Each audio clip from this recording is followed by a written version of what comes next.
Hi everyone, today I am discuss about inductance या self inductance या self inductions। अब देखो ये इंडक्शंस होता क्या, सबसे पहले हम इंडक्शन को एक्सप्लेन कर रहे हैं। होता क्या है इंडक्शन, सेल्फ इंडक्शन की बात कर रहे हैं कि सेल्फ इंडक्शन। तो देखो इस इंडक्शन की जो इवेंट होती है, एक अमेरिकी साइंटिस्ट थे क्या, जोसेफ हेनरी, एक साइंटिस्ट थे जोसेफ हेनरी, जिन्होंने 1832 में इसकी डिस्कवर्ड की। जोसेफ हेनरी ने 1832 में इस इंडक्शन, सेल्फ इंडक्शन की डिस्कवर्ड की। ठीक है, इसमें क्या होता है, अगर किसी साइकिल में क्या होती है, करंट में क्या होता है, चेंजेज आते हैं, तो उसी साइकिल में इंड्यूस्ड ईएमएफ क्रिएट होने की जो इवेंट होती है उसे हम कहते हैं इंडक्शंस, यानी सेल्फ इंडक्शंस। ठीक है, यानी किसी साइकिल में यानी करंट चेंज हो रही है, यानी करंट चेंज के कारण उसमें इंड्यूस्ड क्या हो रहा है, ईएमएफ क्रिएट हो रहा है। किसी साइकिल मींस कोई साइकिल में करंट चेंज होने के कारण उसमें इंड्यूस्ड ईएमएफ है, क्या हो रहा है, क्रिएट हो रहा है, उसे हमने कहा सेल्फ इंडक्शंस। ठीक है, जैसे इस साइकिल के इस प्रॉपर्टी की हम कंपेयर कर सकते हैं इनर्शिया से हम क्या कर सकते हैं, इसको कंपेयर कर सकते हैं। ठीक है, अब देखो जब किसी कॉइल में क्या होते हैं, साइकिल में करंट बढ़ती है, किसी साइकिल में क्या होती है, करंट इंक्रीज होती है, तो करंट किसी कॉइल के साइकिल में करंट क्या होती है, इंक्रीज होती है।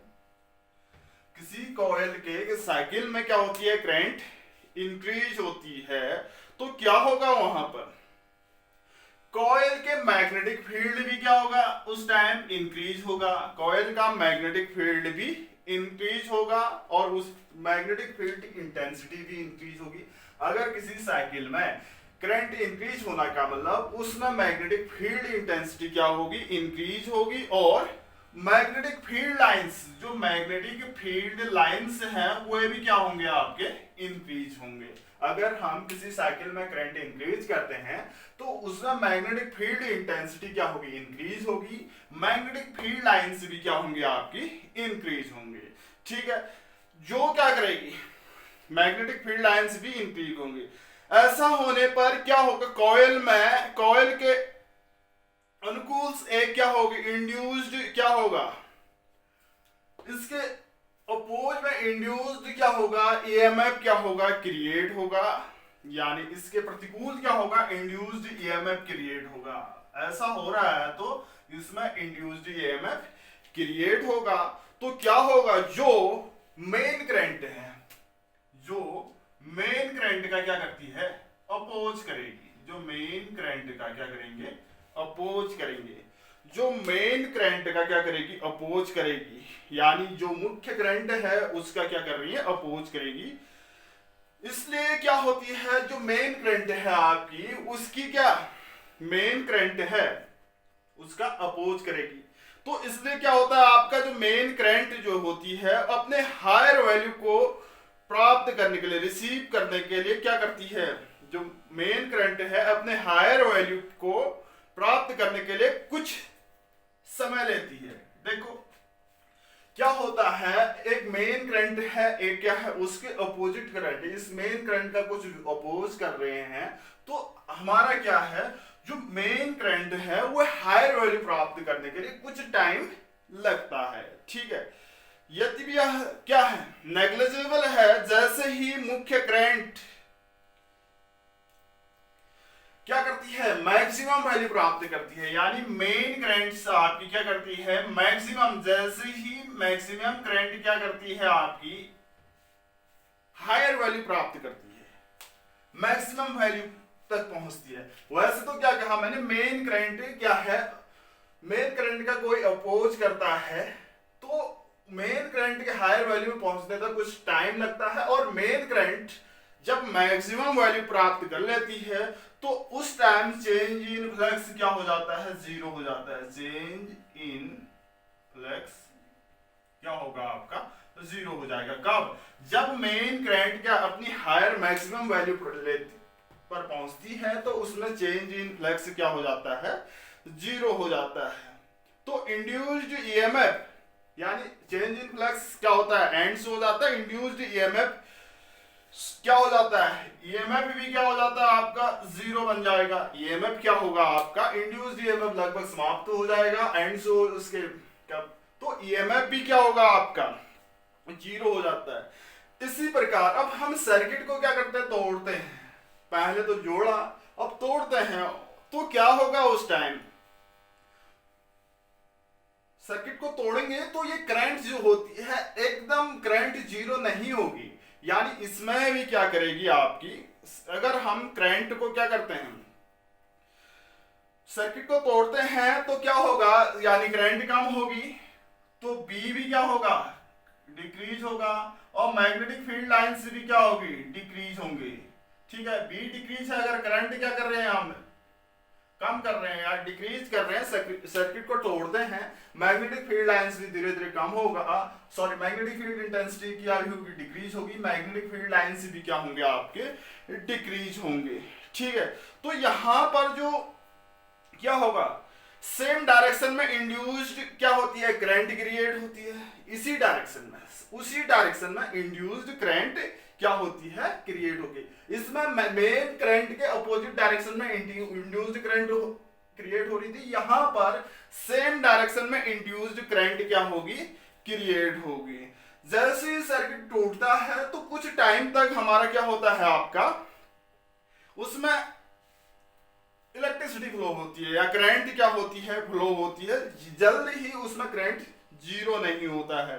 ठीक है, ये क्या है हमारा सेल्फ इंडक्शन कहलाता है। जैसे हम इंटेंसिटी की बात करते हैं, इंटेंसिटी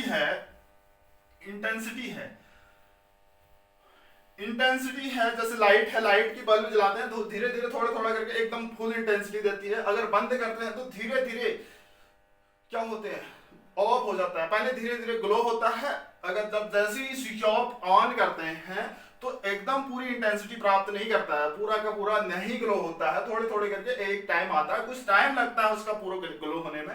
ऐसे हम स्विच ऑफ करते हैं तो तुरंत बंद नहीं होता है, थोड़ा थोड़ा करके वो क्या होता है आपका ऑफ होता है, उसमें इंटेंसिटी लाइट। तो यहाँ पर जो सेल्फ इंडक्शन के कारण कॉइल में न, तो देखो इस सेल्फ इंडक्शन के कारण किसी कॉइल में न तो क्या होता है, कॉइल में तो एकदम करंट मैक्सिमम होती है ना, एकदम करंट मिनिमम हो पाती है, या मिनिमम करंट, यानी सेल्फ इंडक्शन के कारण किसी कॉइल में करंट न तो तुरंत मैक्सिमम हो सकती है न तुरंत जीरो हो सकती है। किसके कारण, सेल्फ इंडक्शन के कारण। देखो जिस प्लेस पर हमारा सर्किट क्या होता है, टूटता है, उस प्लेस पर दो पॉइंट टू के बीच में इंड्यूस्ड जो करंट है उसके बीच पोटेंशियल डिफरेंस क्रिएट होता है, और जो इतना अधिक होता है कि दोनों पॉइंट्स के बीच क्या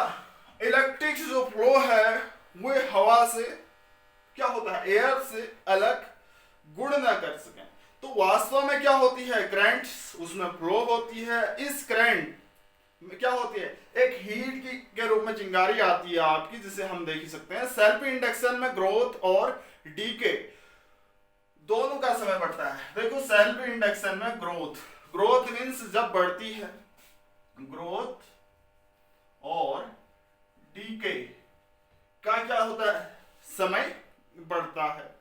लेकिन टाइम क्या है, इंक्रीज होने पर सर्किट को तोड़ने की अपेक्षा जोड़ने में अधिक समय लगता है। सर्किट को तोड़ने की अपेक्षा जोड़ने में अधिक समय लगता है, क्योंकि तोड़ने की स्थिति में क्या होता है, इंड्यूस्ड जो करंट होती है वो क्या करती है, इलेक्ट्रिक साइकिल पूर्ण नहीं कर पाता है। ठीक है, अब देखो इसके डायग्राम की बात करते हैं। इसके हम इंडक्टेंस इस रूल से शो करते हैं, ये इंडक्टेंस शो करने का तरीका है। देखो अगर हम इसको एक की से कनेक्ट करते हैं, ये की है, सर्किट जोड़ रखा है, ये बैटरी है, ये क्या है आपकी बैटरी है, यहाँ पर रेहो स्टेट यूज किया गया है, ये RH है और ये बैटरी है और ये की है। ठीक है, जैसे हम की को क्या करते हैं, की को क्या करते हैं, क्लोज करते हैं, जोड़ते हैं, सर्किट को जोड़ते हैं, तो क्या होगा, तो इसमें करंट फ्लो होने लगेगी। ये क्या होगी आपकी मेन करंट होगी। ठीक है, मेन करंट। जैसे करंट इंक्रीज होगी तो इसमें क्या होगी, कॉइल में क्या होगी, मैग्नेटिक फील्ड इंटेंसिटी क्या होगी, बी क्या होगी, इंक्रीज होगी। बी इंक्रीज होगी, मैग्नेटिक फील्ड इंटेंसिटी बी क्या होगी, इंक्रीज होगी। बी इंक्रीज होगी तो मैग्नेटिक फील्ड लाइंस भी क्या होंगे, फील्ड लाइंस भी इंक्रीज होगी, मैग्नेटिक फील्ड लाइंस भी इंक्रीज होगी। तो इसके कारण इसमें इंड्यूस्ड ईएमएफ क्रिएट होगा। इंड्यूस्ड ईएमएफ क्रिएट हो रहा है तो इसमें जो करंट क्या होगी, इंड्यूस्ड करंट भी क्रिएट होगी जो मेन करंट का अपोज करती है। तो इंड्यूस्ड करंट ऐसे क्रिएट होगी इसमें, कब, इंड्यूस्ड करंट, यानी इंड्यूस्ड करंट ऐसे, मेन करंट ऐसे, मेन करंट ऐसे जा रही है, इंड्यूस्ड करंट ऐसे जा रही है। तभी ये मेन करंट मैक्सिमम वैल्यू प्राप्त करने के लिए क्या करता है, कुछ टाइम लगता है। देखो ये क्या कर रही है, इसका अपोज कर रही है तो इस कुछ टाइम लगेगा। ठीक है, जैसे ही क्या होती है आपकी, हम करंट को डिक्रीज करते हैं, सर्किट को यहां पर ऑफ करते हैं। देखिए इसी की बात करते हैं, छोटा सा डायग्राम बनाते हैं। ये क्या है आपकी, ये क्या है, कोई सर्किट है। जैसे ही हम इस की को तोड़ते हैं या कम करते हैं तो मेन करंट तो यही रहेगी हमारी, यानी ये मेन करंट क्या होगी, ये तो इंक्रीज हो रही है, यहां मेन करंट क्या होगी, डिक्रीज होगी। जैसे ही हम इसको ब्रेक करते हैं डिक्रीज होगी, डिक्रीज मेन करंट। सर्किट तोड़ दिया हमने यानी स्विच ऑफ कर दिया तो डिक्रीज मेन करंट। तो इसमें क्या होगा आपका, मेन करंट की डायरेक्शन है तो इसमें क्या होगी, मैग्नेटिक फील्ड इंटेंसिटी भी कम होगी और magnetic field line, number of magnetic field lines भी कम होंगे। तो कम होंगे तो इंड्यूस्ड ईएमएफ भी लगभग क्या होगा आपका, समाप्त होगा, कुछ नहीं होगा। चेंज इन मैग्नेटिक फ्लक्स अगर जीरो हो रहा है तो इंड्यूस्ड ईएमएफ भी जीरो होगा। तो जो इसमें इंड्यूस्ड करंट होगी इसी डायरेक्शन में होगी, इंड्यूस्ड करंट इसी डायरेक्शन में होगी। देखो जब हम स्विच ऑफ करते हैं तो कुछ टाइम तक हमारा बल्ब थोड़ा छोटे हल्का जला रहता है, क्योंकि इस इंड्यूस्ड करंट के कारण। जैसे हम स्विच ऑन करते हैं तो थोड़ा थोड़ा करके ग्लो होता है, किसके कारण, ये अपोज करता है उसके कारण। तो ये क्या है हमारा सेल्फ इंडक्शन है। ठीक है, तो हम क्या कह सकते हैं, it is the property of coil which by virtue which the coil opposes the change of the strength of the current. The coil opposes the change of the current of the falling through the including an EMF itself. The induced EMF is called back EMF. Back EMF. When current is coil is switched on, the opposes the growth. जैसे on करेंगे ये growth का opposite करेगा तो धीरे धीरे current क्या होगी, हायर ऑर्डर। जैसे स्विच ऑफ करेंगे तो ये क्या करेंगे, the self induction opposite the DK of current, यानी करंट का कम होने, उसको करंट को बनाए रखने का अपोज करती है। देखो हमने करंट कम कर दिया तो इसके ऊपर करंट और बनाए रखने का ये कारण है। इंड्यूस्ड करंट इसमें करंट बनाए रखती है ताकि वो थोड़ी देर तक क्या हो, ग्लो हो। यानी हमने जैसे ही स्विच ऑफ किया तो वो क्या होगा, करंट उसमें लाइट रही, वो किसके कारण, इसके कारण। जैसे इससे हम कहते हैं self induction is also called inertia of electricity. इसको हम क्या कहते हैं, सेल्फ इंडक्शन को इनर्शिया ऑफ इलेक्ट्रिसिटी। ठीक है, क्योंकि इसमें करंट क्या करते हैं, बनाए रखते हैं, तो इसको हम कहते हैं जैसा है वैसे ही रहते हैं, इसको हम कहते हैं इनर्शिया। सेल्फ ऑफ इंडक्शन को इनर्शिया ऑफ इलेक्ट्रिसिटी, इलेक्ट्रिसिटी। ठीक है, इसको हम क्या कहते हैं, इनर्शिया ऑफ इलेक्ट्रिसिटी। ठीक है, तो हम कैसे शो कर सकते हैं, देखो इसका एक्सपेरिमेंटल वेरिफिकेशंस कैसे लिख सकते हैं। देखो हम क्या करते हैं, सेल्फ इंडक्शंस की का डेमोन्स्ट्रेशन यानी प्रैक्टिकल देखते हैं। जैसे किसी सर्किट में हमने क्या किया, एक कॉइल यूज किया, ये क्या है हमारा सेम घरेलू एग्जांपल। यहां पर क्या लगी है आपकी, कॉइल लगी है, यानी यहां पर क्या है आपकी कॉइल है और इसको हमने कनेक्ट कर रखा है किसी इलेक्ट्रॉनिक सर्किट से। तो यहां पर हमने क्या कर रखा है, एक बल्ब यूज किया गया है। यहां पर हमने एक बल्ब लगा रखा है, ये बल्ब है, ये बल्ब यूज कर रखा गया है। तो इसको हमने की से क्या कर रखा है, कनेक्टेड कर रखा है। और यहां पर एक बैटरी से क्या कर रखा है, यहां पर हमने बैटरी से कनेक्ट किया गया है, यहां हमने बैटरी के द्वारा कनेक्ट किया गया है। ये क्या है, आपका बल्ब है। देखो जैसे ही हम क्या करते हैं, इस सर्किट की हेल्प से हम जैसे ही इस की को प्रेस करते हैं, ये की क्या है, ये के को प्रेस करते हैं तो सर्किट क्या हो जाएगा, आपका जुड़ जाएगा। तो बल्ब, जो बल्ब है, इस की को हम प्रेस करते हैं, इसमें बल्ब ग्लो होने की विशेष बात ये है, जैसे हम बल्ब को क्या करते हैं, ये की को प्रेस करते हैं, बल्ब क्या होगा, आपका ग्लो होगा। लेकिन जैसे ही हम की को क्या करते हैं, खोलते हैं, तो बल्ब एकदम चमकना बंद न करें, कुछ देर तक चमकता रहता है। देखो जैसे ही हम क्या करते हैं, की को क्या करते हैं, प्रेस करते हैं, तो क्या करता है, बल्ब धीरे धीरे क्या होता है, आपका ग्लो होता है। जैसे ही हम की को ब्रेक कर देते हैं, तोड़ देते हैं, तो ये बल्ब धीरे धीरे क्या होता है, अपनी इंटेंसिटी खोता है। ठीक है, ये तो क्या है, हमारा सेल्फ इंडक्शन का एक एग्जांपल है। ठीक है, जैसे हमारे घरेलू सर्किट की बात है, ये कॉइल है आपकी, ये कॉइल है, और इसको हमने ऐसे शो किया और इसको की को प्रेस किया तो बल्ब धीरे धीरे ग्लो होगा। अगर ये सर्किट को तोड़ेंगे तो इसकी इंटेंसिटी क्या होगी, धीरे धीरे कम होती है, जैसे आप अपने घरों में सर्किट में भी देख सकते हैं। ठीक है, ये तो है आपकी एग्जाम्पल्स, यानी एक्सपेरिमेंटल डेमोन्स्ट्रेशंस दे सकते हैं सेल्फ इंडक्शन का। तो इसके बाद आती है हम या कोफिशिएंट ऑफ सेल्फ इंडक्शन या सेल्फ इंडक्टेंस। इंडक्टेंस की बात कर रहे हैं आप, इंडक्टेंस। देखो सपोज करो फ्लक्स जो लीकेज होता है क्लोजली वाउंड कॉइल में, जो वो क्या होती है, डायरेक्टली प्रोपोर्शनल टू करंट होता है। देखो जो फ्लक्स लीकेज हो रहा है वो क्या हो रहा है, डायरेक्टली प्रोपोर्शनल टू करंट, हम पढ़ चुके हैं। ठीक है, if the geometry of the coil does not varying with time, geometry of the coil does not vary with times, तो ये क्या है, both sides हम डिफरेंशिएट कर देते हैं with respect to time के, dt directly proportional to di upon dt लिख सकते हैं। Suppose for a closely wound coil है हमारी, नंबर ऑफ टर्न्स क्या है हमारे, n टर्म्स है, क्लोजली वाउंड कॉइल है जिसमें number of terms n terms है। Same magnetic flux link with the same टाइम, same magnetic flux link with the same with all terms.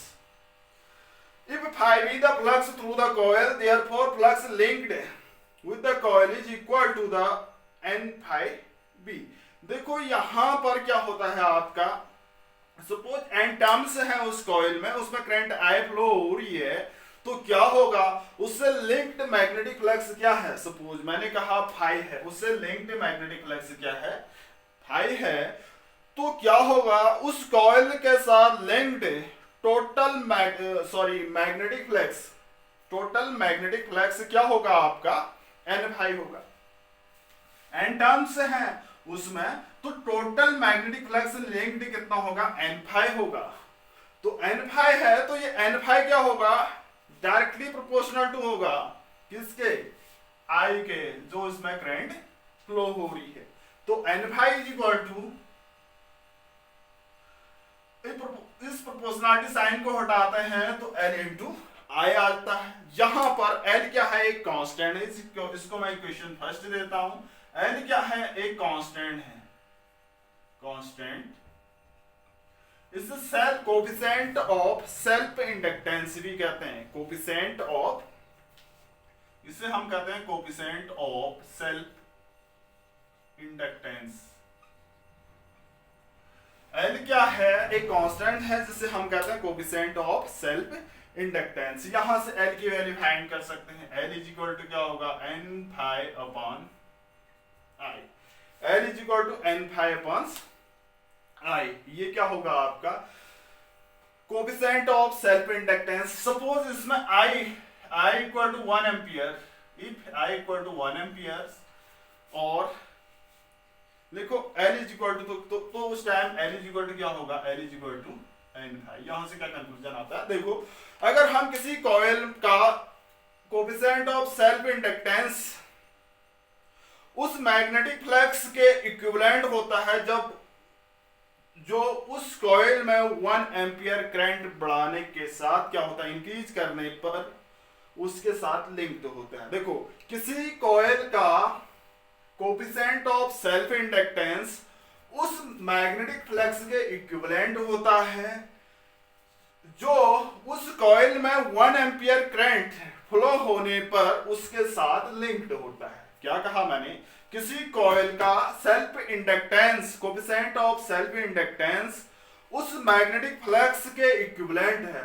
किसी कॉइल का कोफिशिएंट ऑफ सेल्फ इंडक्टेंस उस coil के magnetic flux के equivalent है जो उस कॉइल में 1 एम्पियर करंट फ्लो होने पर उसके साथ क्या होता है, लिंक्ड होता है। तो L equal to N phi लिखा है। जैसे जैसे हम क्या करते हैं कॉइल में फ्लो होने वाली करंट, देखो जैसे जैसे कॉइल में फ्लो होने वाली करंट डेल्टा टी सब टाइम में dt टाइम में क्या हो रहा है, टी I1 से क्या हो जा रही है, I1 से I2 हो जाती है। किसी कॉइल में फ्लो होने वाली करंट्स डेल्टा टी टाइम में I1 से I2 हो जाती है। तो इस दौरान हम क्या लिख सकते हैं, इस फ्रॉम इक्वेशन 1 से क्या लिख सकते हैं, n फाई 1, तो उस टाइम मैग्नेटिक फ्लक्स फाई 1 है, n phi 1 is equal to क्या L I1, n phi 2 is equal to L I2। Initial और इसको थर्ड ले लेते हैं, सॉरी इसको सेकंड और इसको थर्ड, ठीक है। तो ये क्या लिखा, अगर किसी टाइम कॉइल में delta T time dt time में करंट I1 से I2 हो जा रही है तो हम ऐसा लिख सकते हैं n phi 1 equal to L I1, n phi 2 equal to n I2। तो यहां से चेंज इन मैग्नेटिक फ्लक्स कितना होगा, देखो चेंज इन मैग्नेटिक फ्लक्स, तो देखो यहां पर क्या होगा, n फाई 2 माइनस फाई 1 होगा is equal to L I2, n phi 2 minus n phi 1, या इसको हम क्या लिख सकते हैं n इंटू डेल्टा फाई। तो यहां से क्या हो जाएगा आपका L I2 minus L I2 minus L I1 इतना लिख सकते हैं। तो यहां से जो आएगा n d फाई लिख देते हैं, इसको डेल्टा नहीं लिखते हैं, d फाई लिखते हैं, d phi n d phi is equal to क्या होगा L इंटू डी आई, यानी चेंज इन लिख सकते हैं ऐसा L इंटू डी आई। तो यहां पर both side divided by dt, अगर हम both side change in flux rate of change of flux से करते हैं dt से डिवाइड करते हैं तो n d phi upon dt l into D I upon dt लिख सकते हैं, dt से दोनों साइड डिवाइड कर सकते हैं। तो उसमें जो इंड्यूस्ड ईएमएफ होगा कितना होगा, तो यहां पर कॉइल में इंड्यूस्ड ईएमएफ क्या कहलाएगा, आपका जो EL है वो कितना होगा, ये क्या कहलाएगा आपका इंड्यूस्ड ईएमएफ, यानी induced Faraday law of electromagnetic induction से हम क्या लिखते हैं इसको इंड्यूस्ड ईएमएफ, यानी इंडक्टेंस में जो इंड्यूस्ड ईएमएफ EL है जिसमें नंबर ऑफ टर्न्स n है, तो इसको हम लिखते हैं, ये माइनस होता है आपका minus n d phi upon dt होता है Faraday law of electromagnetic induction, Faraday law of EMI से ये हम जानते हैं। तो हम इसकी जगह हम क्या रख सकते हैं, ये रख सकते हैं, ये क्या होता है, since EL equal to minus n d phi upon dt होता है, तो यहां से हम क्या लिख सकते हैं, देखिए EL equal to Faraday law of electromagnetic, Faraday second law of electromagnetic induction से हम ये लिख सकते हैं। तो यहाँ पर एक तो EL इज इक्वल टू हमारा क्या है EL इज इक्वल टू हमारा आया minus N D phi upon D T. अगर यहाँ पर माइनस EL लिख दूं मैं तो ये भी क्या हो जाएगा, फ्रॉम इक्वेशन से 4 लिख देते हैं, फ्रॉम इक्वेशन 4 से EL is equal to minus L D I upon D T. ये फॉर्मूला आ जाता है आपकी किसी कॉइल की बात करते हैं। EL equal to minus L D I upon D T. ये क्या हो गया आपकी इंड्यूस्ड EMF, किसी कॉइल में इंडक्टेंस के कारण इतनी इंड्यूस्ड EMF होगी। तो इफ हम कहते हैं जो करंट में चेंजेस आ रहे हैं टाइम के साथ D I upon D T is equal to क्या है 1 एम्पियर पर सेकंड चेंजेस आ रहे हैं, ठीक है 1 एम्पियर पर सेकंड। तो उस टाइम EL जो होगा इंड्यूस्ड EMF होगा कोएफिशिएंट ऑफ सेल्फ इंडक्टेंस के। देखो किसी कॉइल का कोएफिशिएंट ऑफ सेल्फ इंडक्टेंस उस EMF के इक्विवेलेंट है। किसी कॉइल का कोएफिशिएंट ऑफ सेल्फ इंडक्टेंस उस कॉइल में इंड्यूस्ड EMF के इक्विवेलेंट है जो उस कॉइल में 1 एम्पियर पर सेकंड की रेट से इलेक्ट्रिक करंट चेंज करने पर प्रोड्यूस होते हैं, क्रिएट होते हैं। मैंने क्या कहा EL equal to minus L, इसका मतलब क्या होता है किसी कॉइल में उसका coefficient of self inductance L है, वो उस इलेक्ट्रोमोटिव फोर्स उस EMF के इक्विवेलेंट है जो उस कॉइल में 1 एम्पियर पर सेकंड की रेट से इलेक्ट्रिक करंट चेंज करने पर प्रोड्यूस होती है, वो इसके इक्वल है, ठीक है। तो यहां से हम क्या लिख सकते हैं, देखो हमने EL equal to minus L into D I point D T लिखा है, यहां से हम L भी तो लिख सकते हैं। L इज इक्वल टू क्या लिख सकते हैं यहां से, L इज इक्वल टू क्या EL अपॉन्स, अगर मैग्नीट्यूड के टर्म्स में लिख रहे हैं EL अपॉन्स, ये क्या लिख सकते हैं d I upons d t. Minus भी होगा लेकिन साइन हम हटा चुके हैं। EL equal to d I upons d T. ये क्या है कोएफिशिएंट, यहां से हम क्या लिख सकते हैं EL into d t upons d I लिख सकते हैं, ये ऊपर चले गया d t upons d I. तो यहां से हम L की यूनिट भी लिख सकते हैं, यूनिट L की यूनिट क्या है, यानी कोएफिशिएंट ऑफ सेल्फ इंडक्टेंस की यूनिट क्या लिख सकते हैं, देखिए कोएफिशिएंट ऑफ सेल्फ इंडक्टेंस की unit, coefficient of self inductance की यूनिट क्या लिख सकते हैं, देखो L की यूनिट क्या लिख सकते हैं, L की यूनिट देखो EL की यूनिट क्या होती है, वोल्ट होती है, यानी EMF की यूनिट वोल्ट होती है, dt की होती है सेकंड्स और करंट की होती है एम्पियर, ठीक है। तो ये आएगा वोल्ट सेकंड पर एम्पियर, वोल्ट सेकंड्स पर एम्पियर या VSA minus once, volt seconds ampere minus once, ठीक है। तो ये VSA को 1 VSA जो होता है आपका 1 VSA की पावर माइनस 1 को हम कहते हैं 1 हेनरी, इसको हम क्या बोलेंगे 1 हेनरी, क्या होगा 1 हेनरी। तो यहां से लिखा है 1 हेनरी। अब देखो इसके क्या है, ये हेनरी क्या है, इसकी यूनिट है। तो इसके अलावा डेली लाइफ में हम क्या करते हैं, इन बिहेवियर जो भी है आपका, वहां पर हम छोटे छोटे इंडक्टेंस यूज करते हैं, जैसे 1 मिली हेनरी की बात करते हैं, 1 मिली हेनरी, 1 मिली हेनरी को हम कैसे शो कर सकते हैं 10 to the power minus 3 henry, 1 micro henry 10 to the power minus 6 henry, 1 micro henry, इसे ऐसे डिनोट करते हैं minus 10 to the power 6 henry. तो हम इस हेनरी को एक्सप्लेन कर सकते हैं कैसे, हमने लिखा था L इक्वल टू पहले फर्स्ट इक्वेशन N⁵/I लिखा था, ठीक है। यहां पर current I equal to if current I equal to 1 ampere, if current I is equal to क्या है आपका 1 एम्पियर है, और current I is equal to 1 ampere, और N⁵ इक्वल टू, यानी N क्या है number of turns, ∅ equal to क्या है मैग्नेटिक फ्लक्स, ये क्या है 1 वेबर है। तो L इज इक्वल टू क्या हो गया आपकी 1 हेनरी।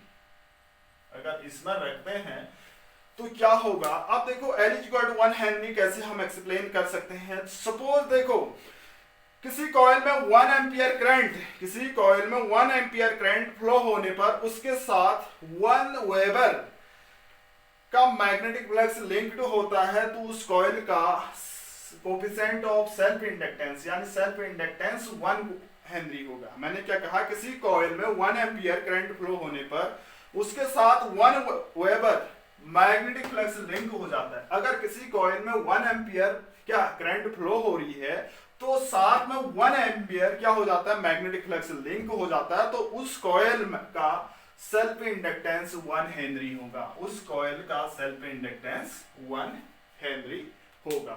ठीक है, एक इक्वेशन और पढ़ी थी हमने, देखो यहीं से बहुत सारे कंक्लूजन निकल रहे हैं आपके। हमने पढ़ा था L = पढ़ा था -EL/dI/dt। इक्वेशन ये भी पढ़ी थी अभी थोड़ी देर पहले। इसको हम क्या लिख सकते हैं, EL/dI/dt ऐसे लिख सकते हैं। इसका मैग्नीट्यूड के टर्म्स में लिखते हैं तो ये माइनस का प्लस लिख दे रहे हैं, हम मैग्नीट्यूड लिख रहे हैं EL/dI/dt मैग्नीट्यूड के टर्म्स में। देखो यहां से रेट ऑफ चेंज ऑफ क्या होगा, यहां से भी हम एक्सप्लेन कर सकते हैं। Rate of change of electric currents क्या है, DI/dt है, dt = 1 एम्पियर पर सेकेंड है। और EL क्या है, इंड्यूस्ड EMF EL 1 वोल्ट है, तो L क्या होगा आपकी 1 हेनरी होगी इस कंडीशन में। तो ऐसे भी एक्सप्लेन कर सकते हैं, जब किसी कॉइल में क्या हो रही है 1 एम्पियर पर सेकंड की रेट से करंट चेंज करने पर 1 वोल्ट इंड्यूस्ड EMF क्या होता है, क्रिएट होता है, तो उस कॉइल का सेल्फ इंडक्टेंस 1 हेनरी होगा। यहां से भी हम लिख सकते हैं। देखो अब यहीं से हम एक इसका डायमेंशनल फॉर्मूला को लिख रहे हैं, dimensional formula of coefficient of self inductance. देखो EL क्या है, इलेक्ट्रोमोटिव फोर्स है, इसका डायमेंशनल फॉर्मूला कितना होता है, m क्या ml2t - 3 a - 1 ml2t - 3 और क्या a - 1 ये डेल्टा t ऊपर जाएगा तो एक t ऊपर और आएगा, और करंट की क्या होती है आपकी a होती है, तो ये कितनी हो जाएगी आपकी m क्या L2t - 2 a - 2, ये क्या होगा, कोफिशिएंट ऑफ सेल्फ इंडक्टेंस का डायमेंशनल फॉर्मूला होगा। ठीक है, ये सेल्फ इंडक्टेंस कैसे हम डिनोट करते हैं, देखिए सेल्फ इंडक्टेंस हम कैसे डिनोट करते हैं, कैसे हम इसके सिंबल होते हैं। जब एयर क्रोड,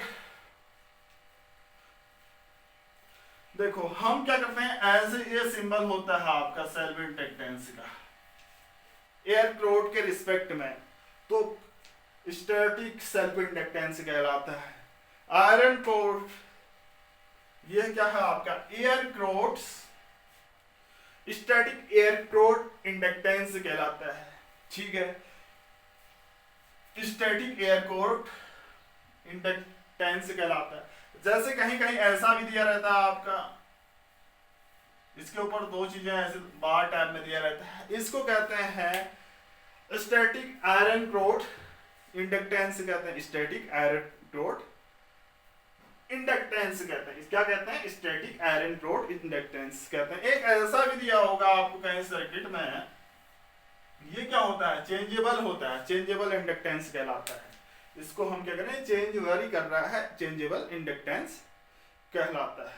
ठीक है, तो सर्किट में क्या है, हर पोजीशन में जिसमें सेल्फ इंडक्टेंस का क्या हो, सेल्फ इंडक्टेंस का एक गुण हो, वर्च्यू हो, उसी को हम क्या कहते हैं, इंडक्टेंस कहते हैं। अब इंडक्टेंस को हम जनरली हम L से शो करेंगे, यानी किसी सर्किट में जिसमें सेल्फ इंडक्टेंस इंडक्शन का गुण हो, उसको हम कहेंगे सीधे सीधे इंडक्टेंस। ठीक है, तो प्रिंसिपल्स का यानी थ्योरेटिकल्स फॉर्म में क्या होता है, इसे हम क्या कहते हैं, इंडक्टेंस कहते हैं। परंतु इसमें सेल्फ इंडक्शंस क्या होता है, बहुत कम होता है। अगर कॉइल में क्या होता, सेल्फ इंडक्शंस कम होता है, जिसे हमने कहा इंडक्टेंस का। ठीक है, ये तो है आपका इंडक्टेंस और सेल्फ इंडक्टेंस इंडक्शंस। इसके बाद आते हैं inductance of a plane coil. देखो inductance of a plane coil.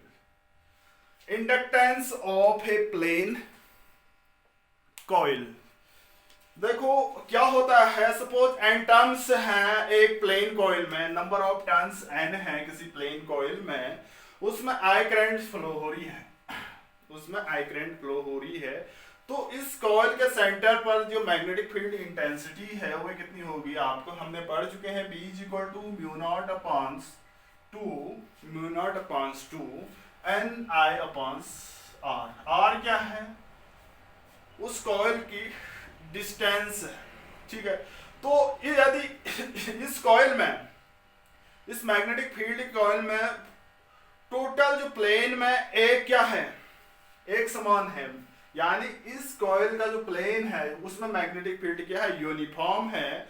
तो कॉइल से लिंक्ड मैग्नेटिक फ्लक्स क्या होता है आपका, n फाई होता है, खाली फाई होता है, लिंक्ड फ्लक्स n टर्म से है। तो n इक्वल टू क्या होगा आपका, n इंटू बी इंटू ए, बी की वैल्यू रखते हैं, n इंटू बी की वैल्यू होती है म्यू नॉट क्या एन आई अपॉन आर, और a की वैल्यू कितनी होती है, देखो सर्कुलर है तो बाई आर स्क्वायर, r से r कैंसिल आउट हुआ, n से n कैंसिल, n को n ऐसी रहने दो, ये नंबर ऑफ टर्न्स है n फाइव, यानी म्यू, ये क्या हो जाएगा आपका, next lines mu naught n square i into pi, mu naught n square i into, यहाँ पर मैं पाई लिख दे रहा हूँ, अपॉन 2 है, 2 भी है यहाँ पर, अपॉन 2 आएगा, mu naught pi n square i upon 2। Suppose coil का क्या है आपका मैग्नेटिक फ्लक्स, सपोज कॉइल का जो इंडक्टेंस है L है, तो ये क्या होगा n फाई अपॉन से I इसके डिनोमिनेटर में ला रहा हूं मैं, तो mu naught pi n square upon 2, इसको हम क्या कहेंगे, L कहेंगे। हम जानते हैं L equal to n phi upon I होता है, तो L इज इक्वल टू क्या हो जाएगा, यहाँ पर L लिख सकते हैं हम, क्योंकि हम जानते हैं n phi equal to L equal to n phi upon L is equal to mu naught pi n square upon 2, ये क्या होगा, inductance of a plane coil.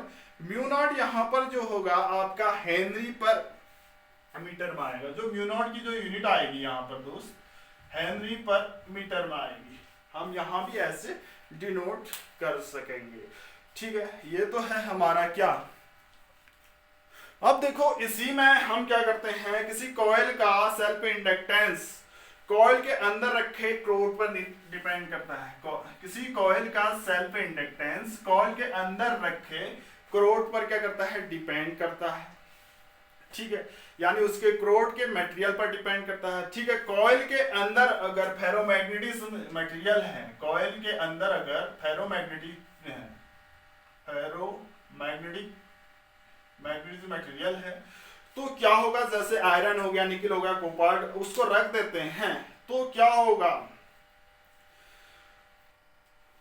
तो उसका सेल्फ इंडक्टेंस L क्या होता है, बहुत ज्यादा होगा। देखो जो कॉइल का सेल्फ इंडक्टेंस है उसके अंदर रखे मटेरियल पर डिपेंड करता है, जैसे कॉइल के अंदर हमने फेरोमैग्नेटिक मटेरियल रखे तो उसका सेल्फ इंडक्टेंस बहुत ज्यादा होगा। इसको हम एक्सपेरिमेंटल भी कर सकते हैं, जैसे हम क्या कहते हैं, कॉइल लेते हैं 220 वोल्ट आते इलेक्ट्रिक बल्ब के साथ, अगर हम एसी सोर्स जोड़ते हैं तो क्या होगा, बल्ब जो होगा आपका चमकने लगेगा, यानी ब्राइटनेस होगी। अब यदि हम कॉइल को बिना स्पर्श किए क्या करें, अंदर लोहे की कोई रॉड ले जाए तो बल्ब की चमक तुरंत क्या हो जाती है, ब्राइटनेस क्या हो जाती है, कम हो जाती है। इसी प्रकार यदि हम आयरन्स की रॉड एक एक करके कॉइल के अंदर ले जाएं तो उसकी जो ब्राइटनेस है वो क्या हो जाती है, कम हो जाती है, ठीक है। तो हम एक्सपेरिमेंटल, अगर सोर्स क्या है, एसी सोर्स लेना है, क्योंकि क्या होते हैं, इंडक्शन की घटना तभी होती है जब उसमें क्या होती है, इंडक्शन कब होगा, जब हम क्या लेंगे, एसी सोर्स लेंगे। एसी सोर्स लेंगे तो क्या होगा, उसके करंट में चेंजेस होंगे, करंट चेंज होती रहती है, तभी हम यहाँ पर क्या लिखते हैं, इंडक्शन में एसी सोर्स लेते हैं। देखो अभी तक हम डीसी सोर्स पढ़ रहे थे, अब यहाँ से हम जो इंडक्शन कॉइल है वहां पर हम सोर्स कैसा लेंगे, अब डीसी सोर्स लेंगे।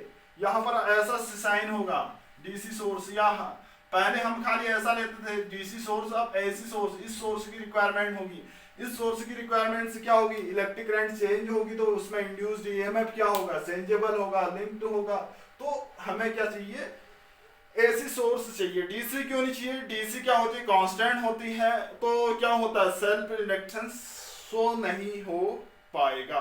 इसके और भी एग्जांपल है, जैसे हम कह सकते हैं, तो जो सेल्फ इंड्यूस्ड जो करंट है उसके कुछ इफेक्ट होते हैं। क्या इफेक्ट होते हैं, पहला इफेक्ट जो है आपका क्या है, जो रेजिस्टेंस बॉक्स के अंदर लगी वायर है उसके कॉइल को हम क्या करते हैं, बार बार रिपीट करते हैं। जो इंडक्शन जो है ये है आपकी, इसको हमने रिपीट कर रखे हैं, ऐसे सिंबल में लेंगे हम। देखो हम क्या करते हैं, इंडक्शंस के इफेक्ट को कम करने के लिए हम रेजिस्टेंस बॉक्स, इंडक्शंस के यानी इंडक्टेंस के, सेल्फ इंडक्शन के इफेक्ट को कम करने के लिए हम क्या करते हैं, रेजिस्टेंस बॉक्स के अंदर जो क्या है वायर होते हैं, वो क्या होते हैं, कंडक्टर होते हैं, उसको हम क्या करते हैं, लपेट लेते हैं। तो ऐसा करने से कॉइल के प्रत्येक भाग में क्या होगी, इलेक्ट्रिक करंट्स क्या होगी, दो अलग अलग डायरेक्शंस में क्या होगी, इसमें क्या होगी, दो दो डायरेक्शन आ रही है, ऐसे मुड़ेंगे ये, तो क्या होगा, ऐसे ऐसे होंगी, तो क्या होगी, अलग अलग डायरेक्शन होंगी, में फ्लो होगी। ये दोनों भाग एक दूसरे को क्या करेंगे, कैंसिल आउट करेंगे। क्या करेंगे, कैंसिल आउट करेंगे। कैंसिल आउट करेंगे तो क्या होगा, मैग्नेटिक फील्ड भी क्या होगा, कैंसिल आउट हो जाएगा, जिससे उसमें लिंक्ड मैग्नेटिक फ्लक्स क्या होगा, जीरो हो जाएगा, जिस पर कॉइल में इंडक्शन का इफेक्ट क्या होगा, नेग्लिजिबल होगा। ठीक है, इंड्यूस्ड करंट के इफेक्ट पढ़ रहे हैं हम, कैसे हम इंडक्टेंस यानी सेल्फ इंडक्शन को कैसे मिनिमाइज कर सकते हैं, कैसे रेजिस्टेंस बॉक्स के अंदर हम क्या लगा लेते हैं, वायर लपेट लेते हैं रिपीटेड फॉर्म में, तो उस टाइम हम सेल्फ इंडक्टेंस मिनिमम की कर सकते हैं। सेकंड है आपका, दूसरा है जब व्हीटस्टोन ब्रिज है का प्रयोग करके, पहले हम क्या करते हैं, की को और फिर गैल्वेनोमीटर की को क्या करते हैं, प्रेस करते हैं। जब कब, व्हीटस्टोन ब्रिज के एक्सपेरिमेंट से पहले हम बैटरी की को और फिर गैल्वेनोमीटर की को प्रेस करते हैं, किया जाता है, तभी इसका सेल्फ इंडक्शन कम होता है। व्हीटस्टोन ब्रिज के अगर हम एक्सपेरिमेंट करते हैं तो पहले बैटरी की को प्रेस करेंगे, फिर हम क्या करेंगे, गैल्वेनोमीटर की को प्रेस करते हैं। ठीक है, यदि हम क्या करते हैं, गैल्वेनोमीटर की प्रेस पहले करते हैं तो बैटरी की बाद में करते हैं, यदि हम गैल्वेनोमीटर की पहले करते हैं बैटरी की बाद में करते हैं, तो ब्रिज के जो अलग अलग साइड है में क्या होते हैं, कॉइल में इंड्यूस्ड करंट क्या होगी, क्रिएट हो जाएगी, जिससे क्या होगी, वो मेन करंट का क्या करेगा, अपोज करेगा, यानी मेन करंट की वैल्यू क्या करेगी, कम करेगी, तो उसमें क्या होगा, मेन करंट कुछ समय बाद क्या करेगी, वो मैक्सिमम करंट प्राप्त करती है। इससे बैलेंस कंडीशन में क्या होगा, गैल्वेनोमीटर में कुछ बहुत क्या होगा, डिफ्लेक्शन होगा। बैलेंस कंडीशंस क्या हो जाती है हमारी, उस टाइम एक संदिग्ध हो जाते हैं, हमें क्या हो, कंफ्यूज हो जाता है कि ये बैलेंस कंडीशंस है या नहीं है। इसके विपरीत हम बैटरी को हम क्या करते हैं, पहले प्रेस करते हैं बैटरी की को, और जबकि गैल्वेनोमीटर की को बाद में करते हैं, तो उसमें इंड्यूस्ड करंट क्या हो जाती है, समाप्त हो जाती है। इंड्यूस्ड करंट क्या होती है, समाप्त हो जाती है, तो क्या होगा, आपका सेल्फ इंडक्टेंस मिनिमाइज हो गया। ठीक है, जब हम व्हीटस्टोन ब्रिज में भी हम ऐसे ही करते हैं, बैटरी की को क्या करते हैं, पहले प्रेस करते हैं, उसके बाद गैल्वेनोमीटर की को प्रेस करते हैं। ठीक है, देखो लास्ट पॉइंट, थर्ड पॉइंट की बात करते हैं, जो आपका एसी करंट पर जो सेल्फ इंडक्टेंस का वही क्या होता है, इफेक्ट होता है जो डायरेक्ट करंट में ओमी रेजिस्टेंस पर होता है। ठीक है, क्या होता है, इसमें क्या होता है, एसी जो करंट है सेल्फ इंडक्टेंस का वही इफेक्ट होता है जो डायरेक्ट करंट में रेजिस्टेंस के साथ होता है। देखिए यहां पर हमने क्या करा, रेजिस्टेंस के साथ ये किया है, यहां पर एक बल्ब है, इस यहां पर एसी सोर्स ऐड कर रखा है, एसी सोर्स ये ऐड कर रखा है, और जबकि इंडक्टेंस कॉइल्स वही शो करेंगे। यहां पर हमने क्या करा है, एसी, और ये क्या है, देखो जैसे ही हम इसकी बात करते हैं, अगर इस कॉइल में एक इलेक्ट्रिक बल्ब एसी सोर्स में क्या कर रहा है, सीरीज में कनेक्ट है, तो क्या होगा, सर्किट पूरा होने पर क्या होगा, बल्ब तेजी के साथ ग्लो होगा। यदि इसके अंदर कोई लोहे की रॉड रखते हैं तो ये क्या होगा, हम देखते हैं कि इसकी ब्राइटनेस क्या हो जाती है, कम हो जाती है। ठीक है, देखो नेक्स्ट डायग्राम, इसी में हम अगर कोई इंडक्शन कॉइल लेते हैं कुछ इस टाइप का, अगर उसको हम एसी सोर्स के पैरेलल ऐड करते हैं, इसका कारण यह होता है कि जो सॉफ्ट आयरन रॉड हो रखने पर कॉइल के अंदर क्या हो जाता है, कॉइल के अंदर क्या होता है, सेल्फ इंडक्टेंस बढ़ जाता है। सेल्फ इंडक्टेंस बढ़ने के कारण एसी सोर्स की वैल्यू क्या हो जाती है, कम हो जाती है। तो यहां से क्या क्लियर होता है, जो इंडक्टेंस है एसी करंट के मार्ग में उसी प्रकार क्या करता है, रुकावट अपोज करता है, जिस प्रकार डायरेक्ट करंट्स क्या करती है, रेजिस्टेंस डायरेक्ट करंट के मार्ग में रेजिस्टेंस रुकावट करता है। ठीक है, इसमें क्या होता है, इंडक्टेंस एसी करंट के मार्ग में रुकावट करती है। अब कंक्लूजन ये आता है यहां से, जो इंडक्टेंस है एसी करंट के मार्ग में क्या करती है, रुकावट करती है, जबकि रेजिस्टेंस आर जो है, देखो एल क्या है, इंडक्टेंस है, ये क्या करता है आपका एसी करंट के मार्ग में रुकावट करता है, एक टाइप का रेजिस्टेंस है। जो आर होता है वो डीसी करंट के मार्ग में क्या करता है, रुकावट करता है, इसे भी रेजिस्टेंस कहते हैं, इसे भी रेजिस्टेंस। ये रेजिस्टेंस कहां पर काम करेगा, एसी सोर्स पर काम करेगा, ये कहां पर करेगा, डीसी सोर्स पर काम करेगा। अगली एक्सरसाइज में अल्टरनेटिव करंट्स में हम यही डिस्कस करेंगे। ठीक है, ये तो है लास्ट एप्लीकेशन इसकी। देखो सेल्फ इंडक्टेंस का क्या एक्सपेरिमेंटल डेमोंस्ट्रेशन बल्ब वाला हम बता चुके हैं, यानी कॉइल को क्या करते हैं, क्लोज करते हैं, तो क्या होता है उसमें करंट्स धीरे धीरे ग्लो होता है। अगर कॉइल को क्या करते हैं, ओपन करते हैं, तो करंट धीरे धीरे कम होती है। लास्ट ये है आपका एक्सपेरिमेंटल डेमोंस्ट्रेशन कर सकते हैं। अब देखो next topic, self inductance of solenoid. Self inductance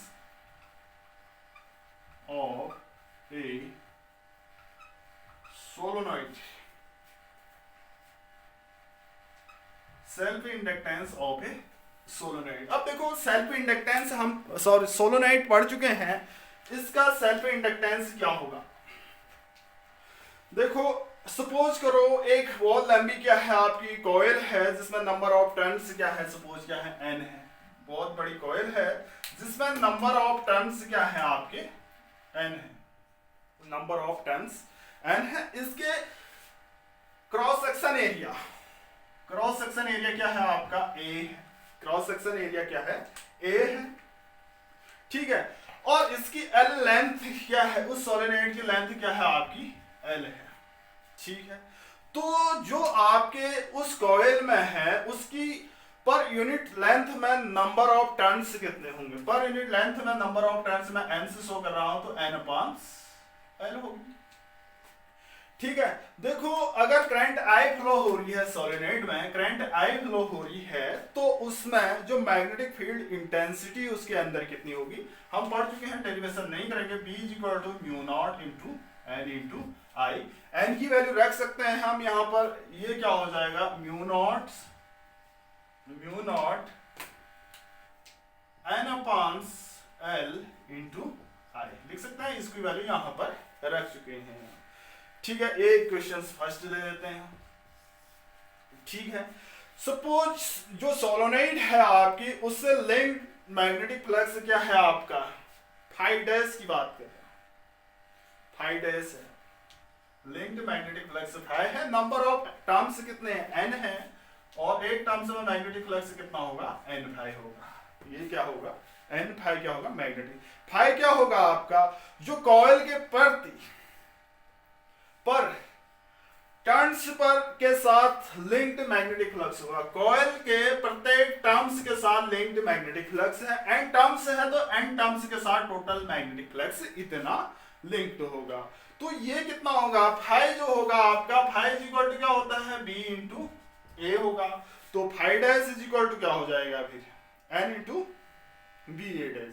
देखो अब हम क्या करते हैं, इसमें क्या लिख रहे हैं, फाई डैश जो होगा आपका क्या होगा एन फाई के इक्वल होगा क्योंकि phi equal to N phi के इक्वल होगा। एन फाई जो फाई डैश होगा यहां पर हम बी की वैल्यू रख सकते हैं, बी क्या है, बी रख सकते हैं mu naught n upon L into I into A, क्या होगा उसका आर रेडियस का क्या है, सोलेनोइड का रेडियस है तो क्रॉस सेक्शन क्या होगा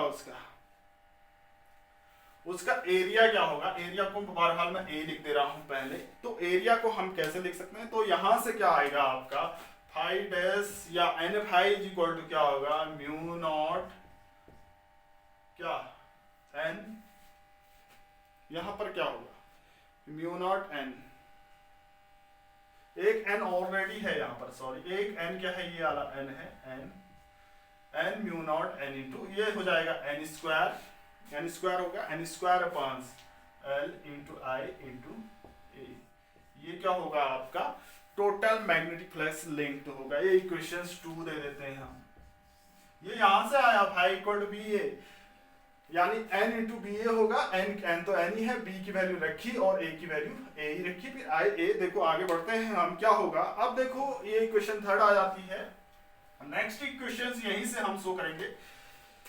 देखो हम जानते हैं कि phi dash equal to definitions of self inductance से phi dash equal to L into क्या होता है आपका फाई होता है, एल इंटू आई होता है। ये इक्वेशन क्या आ जाती है आपकी थर्ड इक्वेशन आती है। इक्वेशन सेकंड और थर्ड से हम क्या लिख सकते हैं, इक्वेशन सेकंड एंड थर्ड से हम फ्रॉम इक्वेशंस ये सेकंड एंड थर्ड की बात कर रहे हैं, तो L I is equal to क्या हो जाएगा, L I is equal to mu naught n square upon L into I into A, लिख सकते हैं ऐसा। यहां से एल इज इक्वल टू लिख सकते हैं, एल इज इक्वल टू क्या लिख सकते हैं एन इंटू एल्स, तो एल इज इक्वल टू क्या होगा, देखो आई से आई कैंसिल आउट हुआ तो L is equal to simple सा है, एल इज इक्वल टू ये हो जाएगा mu naught n square upon L into A. ये क्या होगा आपका self inductance of a solenoid, क्या होगा self inductance of a solenoid, L is equal to mu naught n square upon L upon A, यानी ये क्या होगा self inductance of a solenoid. देखो अगर उस सोलेनोइड के अंदर क्या है, म्यू क्या है मैग्नेटिक परमेबिलिटी है, म्यू क्या है मैग्नेटिक परमेबिलिटी है, म्यू क्या है मैग्नेटिक परमेबिलिटी है उस फ्लूइड की, म्यू क्या है मैग्नेटिक परमेबिलिटी है, तो इस दौरान इसका क्या होगा, अगर म्यू क्या है सोलेनोइड के अंदर मैग्नेटिक परमेबिलिटी है उस मटेरियल के, तो उस दौरान सेल्फ इंडक्टेंस क्या हो जाएगा आपका एल इज इक्वल टू क्या होगा म्यू नॉट की जगह mu are into mu naught हो, म्यू आर क्या होगा उस मटेरियल की परमेबिलिटी, ये क्या होगा म्यू नॉट की जगह हम क्या रख सकते हैं mu naught into mu r, या mu are into mu naught into n square upon L into A. कब, जब उस सोलेनोइड के अंदर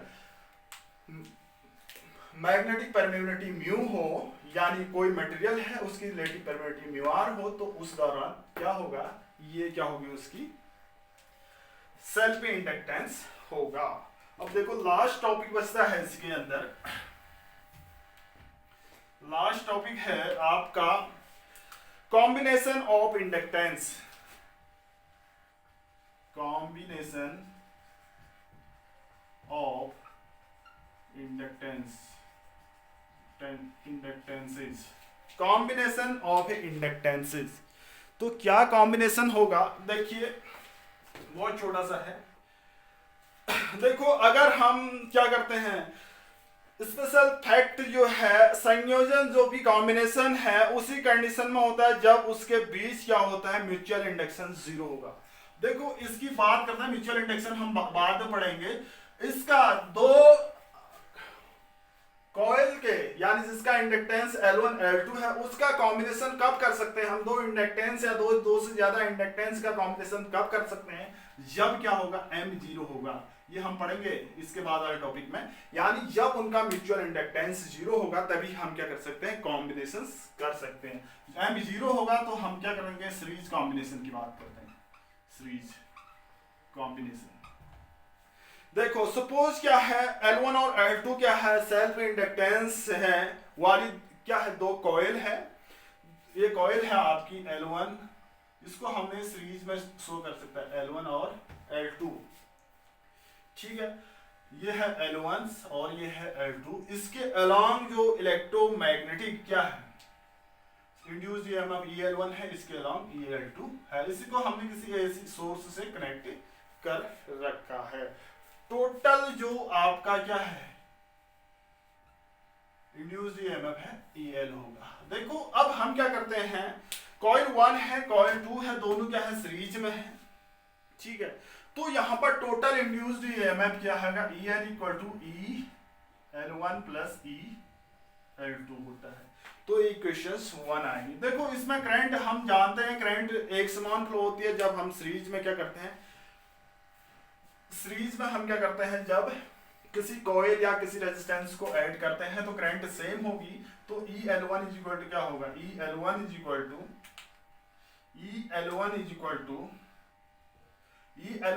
टू माइनस क्या, L1 into DI upon dt है, L1 equal into DI1 upon dt।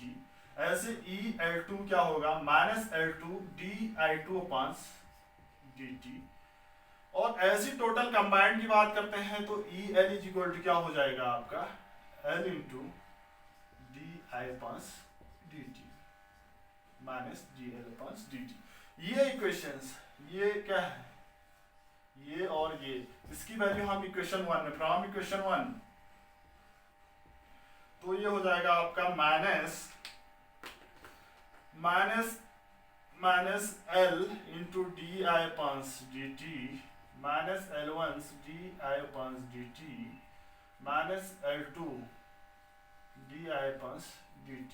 देखो यहां से DI अपॉन dt और माइनस माइनस सारा कैंसिल आउट हुआ, तो यहां से क्या हो जाएगा आपका, यहां से हो जाएगा L से L और DI अपॉन dt और माइनस साइन हट गया, तो यहां से L इज इक्वल टू क्या आया, L1 प्लस L2। अगर दो कॉइल को हम किस में ऐड करते हैं, सीरीज में ऐड करते हैं, जिसका सेल्फ इंडक्टेंस L1 और L2 है, तो उसका resultant inductance L equal to L1 plus L2 होगा। ये कब होगा, जब इन कॉइल्स का म्यूचुअल इंडक्टेंस क्या होगा, जीरो होगा, तभी हम इसका कॉम्बिनेशन कर सकते हैं। लास्ट इसके अंदर पैरेलल कॉम्बिनेशन की बात करते हैं, क्या ये है पैरेलल कॉम्बिनेशन,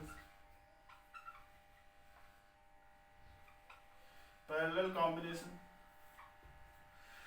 देखो अगर हम क्या करते हैं, दो कॉइल है जिसका इंडक्टेंस एक का है L1 है, दूसरे का है क्या, L2 है, ये L2 है, और इसमें इसको हमने किसी बैटरी से कनेक्ट कर रखा है, किसी सोर्स से कनेक्ट कर रखा है। इसमें क्या हो रही है, I करंट फ्लो हो रही होगी, दोनों में अलग होती है, एक में I1 दूसरे में I2, और लेकिन इस टाइम इनका इंड्यूस्ड ईएमएफ दोनों में क्या होगा, सेम होगा।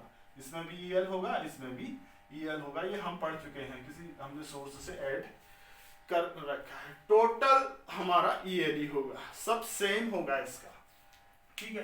अब देखो हम क्या करते हैं, यहाँ पर करंट क्या है, अलग अलग है, तो करंट टोटल करंट की देखते हैं हम, जैसे और डेरिवेशन में I equal to I1 plus I2 लिख सकते हैं। इक्वेशन फर्स्ट लिख देते हैं, I equal to I1 plus I2। तो यहाँ पर हम कैसे करते हैं, देखो एक फॉर्मूला आता है, पहले मैं बना लेता हूं। तो EL इज इक्वल टू क्या होता है आपका, देखो EL is equal to minus क्या होता है आपका, L1 DI1 अपॉन dt, ठीक है। तो इसको हम क्या लिख सकते हैं, di1 अपॉन dt को लिखेंगे, di1 upon dt is equal to क्या लिख सकते हैं, di1 minus el upon L1 लिख सकते हैं, माइनस el अपॉन L1। ऐसे ही हम di2